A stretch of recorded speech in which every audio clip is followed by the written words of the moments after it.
Hello students, आज का हमारा न्यू चैप्टर है। ये फिजिक्स का टॉपिक है, चैप्टर नंबर 9 लाइट। इसके बारे में हमें पहले डिस्कस करना होगा कि लाइट की प्रॉपर्टीज़ क्या होती है, ये आपको थोड़ा सा ध्यान रखना होगा। इसमें मैंने कुछ 4 प्रॉपर्टीज़ लिखी है। आपको एज इट इज़ इसके बारे में थोड़ा सा एग्ज़ाम में नहीं आएगा, लेकिन आगे फ्यूचर में ये काम आएगी ये सारी चीज़ें, इसलिए थोड़ा सा आप इसके बारे में फोकस करोगे। तो पहली प्रॉपर्टी है travel in a straight path. Light जो होती है वो हमेशा और हमेशा स्ट्रेट पाथ में ट्रैवल करती है। जब तक उसके बीच में कोई ऑब्स्टिकल्स ना आ जाए तब तक वो स्ट्रेट पाथ पे ट्रैवल करती है। सेकंड जो होती है, ये आपको याद रखना है, जो आगे भी काम आएगा, कि लाइट की स्पीड कितनी होती है। लाइट की स्पीड होती है 3 × 10⁸ मीटर पर सेकेंड। ये याद रखना है आपको पूरा डाटा, क्योंकि आगे बहुत ज़्यादा काम आएगा। 3 × 10⁸ मीटर पर सेकेंड। अगर ऐसा अज्यूम किया जाए, अज्यूम नहीं कि ये रियल इंसिडेंट है, दैट कि अगर आप इस मीटर पर सेकंड को किलोमीटर पर आवर में चेंज करोगे तो 1 किलोमीटर में कितने मीटर होते हैं, दैट इज 1000 मीटर्स। तो आप इसको जब कन्वर्जन करोगे तो यहाँ से 2 जीरो और कम हो जाएंगे और यहाँ पर 5 जीरो रह जाएंगे। तो 1 सेकंड के अंदर 3 लाख किलोमीटर जो होती है वो लाइट जो होती है ट्रैवल करती है विद इन 1 सेकंड। तो ये डाटा को जब आप ये डाटा भी आपको याद रखना है, आगे फ्यूचर में काम आएगा। तो लाइट का जो एक पार्टिकल है, जब सन से जब वो जनरेट होता है और अर्थ तक पहुंचने में उसे कितना टाइम लगता है, तो एक पार्टिकल को लगता है 8.5, ठीक है, 8.5 मिनट। 8 मिनट और 15 सेकंड के अंदर एक लाइट का पार्टिकल जो है सन से अर्थ पे आ जाता है। और इस चैप्टर में हमें कौन कौन सी चीजें और डिटेल में पढ़नी है, वो है reflection of light, refraction of light, diffraction और टोटल इंटरनल रिफ्लेक्शंस। और भी बहुत सारी प्रॉपर्टीज होती है, लेकिन हमें इसके बारे में ही पढ़ना है। बाकी दूसरी प्रॉपर्टीज जो है वो आप कभी फ्यूचर में और पढ़ोगे।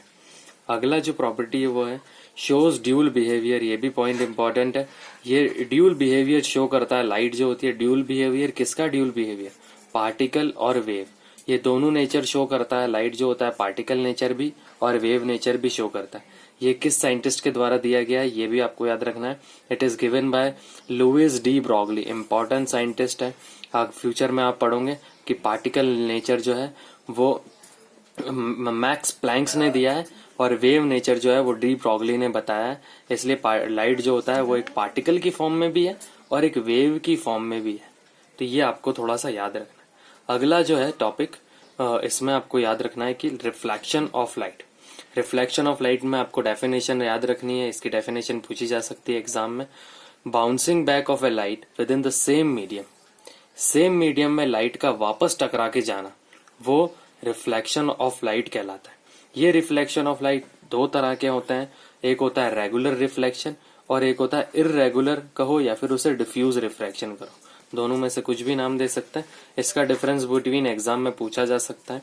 रेगुलर रिफ्लेक्शन में तो क्या होता है, जब लाइट जो होती है एक साइनिश सरफेस या फिर स्मूथ सरफेस पे टकराकर with in the same medium में चली जाती है।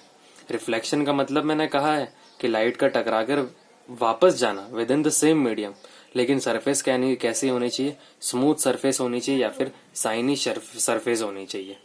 ये इसका एग्जाम्पल है फ्लैट सरफेस। जबकि डिफ्यूज सरफेस में क्या होता है, व्हेन अ लाइट रे fallen on the irregular surface पर, जब वो या फिर रफ सरफेस पर फॉल करती है, तब क्या होता है, लाइट जो होती है वो स्कैटर्ड हो जाती है, स्प्रेड हो जाती है चारों तरफ, और ये रफ सरफेस पे होता है। ये होना भी जरूरी है।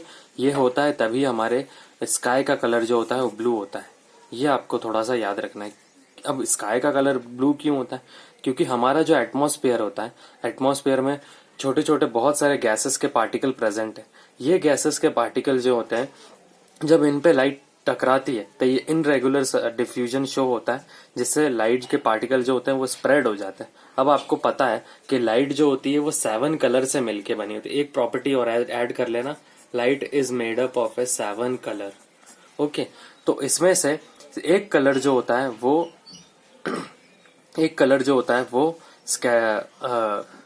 सबसे ज्यादा वेवलेंथ का होता है। वो सबसे ज्यादा स्कैटर्ड होता है और वो जो कलर होता है वायलेट यानी ब्लू कलर होता है, इसलिए हमारे स्काई का कलर जो होता है ब्लू होता है। और जबकि आप जानते हो कि स्पेस का यानी स्काई का कोई कलर नहीं होता है, ये सिर्फ अर्थ पर ही स्काई का कलर ब्लू आपको मिलेगा। बाकी दूसरे कोई प्लैनेट पे आप चले जाओगे तो वहां आपको ब्लू कलर जो होगा वो स्काई का नहीं दिखेगा। अगला टॉपिक है, वेरी इंपॉर्टेंट है, इसको इंपॉर्टेंट मार्क कर देना, ये एग्जाम में आ सकता है। अगला है law of reflection. Okay, law of reflection important topic है। इसमें सबसे पहले आपको ये जो बुक में डायग्राम दे रखा है और या फिर जो मैंने डायग्राम बनाया, जब भी लॉ ऑफ रिफ्लेक्शन का एग्जाम में क्वेश्चन आएगा स्टेट करने के लिए, उसको एक्सप्लेन करने के लिए, या फिर सिंपल लॉ ऑफ रिफ्लेक्शन भी लिखा होगा, तब आपको ये एक डायग्राम बनाना है। इसमें आपको ऊपर वाला जो मीडियम दिख रहा है वो है एयर, नीचे वाला जो मीडियम है वो है रिफ्लेक्शन यानी अदर, जहां पर रिफ्लेक्टिंग सरफेस है, ये पॉलिश सरफेस है। ये हमारे पास पी क्यू एक मिरर है जो जिसका एक मिड पॉइंट है ओ, और आप यहाँ जब लाइट की रे इस एंगल पर गिरेगी तो with in the same angle के साथ वो रिफ्लेक्ट होकर with in the same medium वापस चली जाएगी। तो इसमें आपको क्या क्या याद रखना है, एक आपको ये जो ए ओ जो लाइट है, ए ओ लाइट का नाम है, ए और रे का नाम है इंसिडेंट रे, ये आपको याद रखना है। ओ बी जो लाइट की रे उसका नाम याद रखना है रिफ्लेक्टेड रे, दोनों याद रखना है। और ये जो इमेजिनरी लाइन बनाई है एन ओ, उसे कहा जाता है normal. Incident ray, reflected ray और नॉर्मल। और ये जो मैंने दो एंगल बनाए छोटे से, एक एंगल आई है और एक एंगल आर है, ये एंगल जो होते हैं वो इक्वल होते हैं जनरली लॉ ऑफ रिफ्लेक्शन में। ये आई क्या है, आई जो होता है एंगल ऑफ इंसिडेंट, आर जो होता है angle of reflection. Reflection word पर ध्यान देना। इंसिडेंट रे से क्या बना, इंसिडेंट एंगल। रिफ्लेक्टेड रे से क्या बना, reflection angle, angle of reflection. तो इजी है लर्न करना। तो इसमें आगे स्टेट करने के लिए आपको याद रखना, स्टेट दी आएगा, स्टेट दी रिफ्लेक्शन। ओके, स्टेट करने के लिए लॉ ऑफ रिफ्लेक्शन में तो आपको दोनों पॉइंट लिखना है। इसमें दो पॉइंट है, the incident ray, the normal to the mirror at the point of incident and reflected ray lies in the same plane. इसमें ये वर्ड इंपॉर्टेंट है। कौन कौन सी लाइनों की बात कर रहे हैं ये, इंसिडेंट रे, आप ये भी लिख सकते हो, इंसिडेंट रे, नॉर्मल और reflected lies in the same plane, ये भी लिख सकते हैं। अगला जो है, angle of incident is equal to angle of reflection, ये याद रखना है। Angle I is equals to angle R. इसमें आई क्या है, एंगल ऑफ इंसिडेंट, आर क्या है, angle of reflection. As it is आपको एग्जाम में जब ये आएगी तो आपको एज इट इज लिखना है। फिर अगला जो है लेटरल इन्वर्जन का एक छोटा सा टॉपिक है, वो भी याद रख लीजिए। आपको पता है कि अगर हम मिरर के सामने खड़े रहते हैं तो क्या होता है कि हमारा डिस्टेंस जो है और इमेज का डिस्टेंस है वो सेम रहता है। ऑब्जेक्ट का डिस्टेंस और इमेज जो बनी है उसका डिस्टेंस हमेशा इक्वल रहता है। बट क्या होता है कि अगर आप नोटिस करोगे कि आप अपना राइट हैंड हिलाओगे तो आपको मिरर में वो लेफ्ट हैंड दिखाई देगा। यही जो कॉन्सेप्ट है वो लेटरल इन्वर्जन कहलाता है। The left side of a object seems to be right in the image, this reflection in the plane mirror is called as lateral inversion. ये जो एप्पल की आपको एक पिक दिख रही है, इसमें आपको थोड़ा ध्यान से देखना है कि जो सन की जो रेज होती है, मैंने प्रॉपर्टीज में मैंने बताया कि लाइट जो होती है वो 7 कंपोनेंट्स ऑफ कलर की मिलके बनी हुई होती है, जिसको ब्योर कहते हैं, हम आगे डिस्कस करेंगे।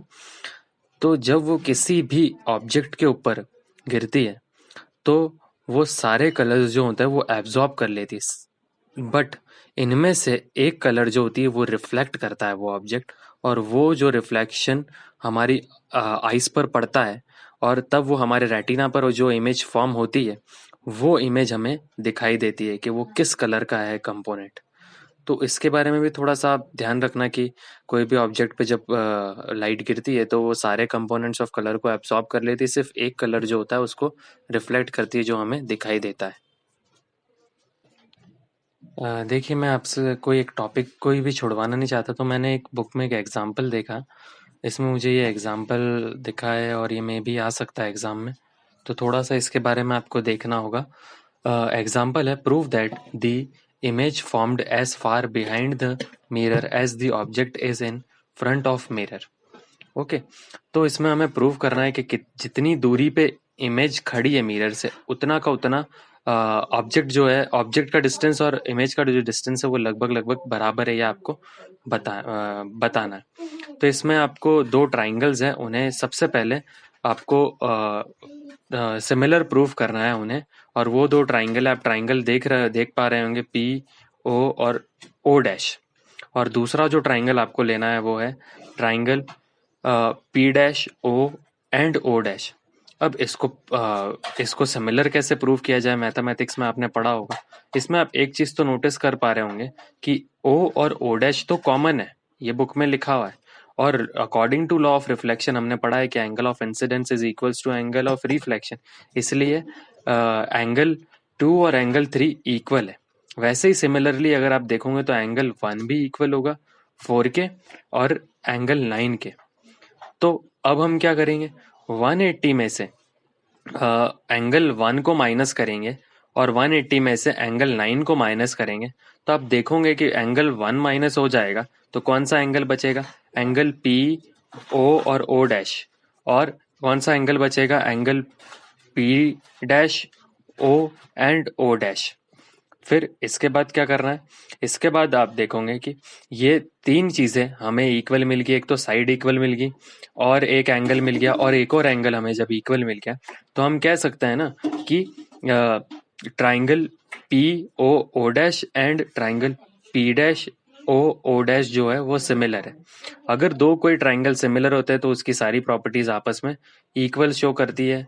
तो वैसे ही P O is equals to P dash O, दोनों जो साइड्स होंगी अपोजिट साइड्स इक्वल हो जाएगी। और कौन सी साइड, पी ओ और पी डैश और ओ डैश भी इक्वल होगा, ये आपको याद रखना है। फिर हमें क्या करना है, इन ट्राइंगल पी ओ एम और कौन सा triangle P dash O dash और एम, ये एक और ट्राइंगल को देखोगे, इनमें एक एंगल मिल रहा है आपको, angle P O dash M और angle P dash O dash और एम। जो ट्राइंगल लिया है वो का वही एंगल इक्वल है। तो एंगल इक्वल होता है तो उसके अपोजिट साइड्स भी इक्वल होती है, आपने मैथ्स में पढ़ा होगा, opposite angles have opposite sides always equal. तो मैं कह सकता हूँ पी ओ डैश और पी डैश ओ डैश वो भी इक्वल होगा, और साइड एम ओ डैश इसमें भी कॉमन है। तो हम कह सकते हैं कि ये दोनों ट्राइंगल भी जो हमने लिए हैं वो इक्विलेटरल है, मतलब इक्वल है by the property of angle side side, side angle side की प्रॉपर्टी से ये इक्वल प्रूव हो जाता है। तो हम ये कह सकते हैं कि इस ट्राइंगल के अंदर पी एम और पी डैश और एम जो है वो दोनों इक्वल है। पहले हमें एक ट्राइंगल को सिमिलर प्रूव करना है, उनमें से एक साइड इक्वल लेनी है, फिर उसके बाद अगला जो दूसरे ट्राइंगल को इक्विलेटरल प्रूव करना है जिसमें हमें दोनों साइड मिल रही है। तो हम कह सकते हैं कि जो इमेज ऑब्जेक्ट का जो डिस्टेंस है और इमेज का जो डिस्टेंस है in the front of mirror is always equal.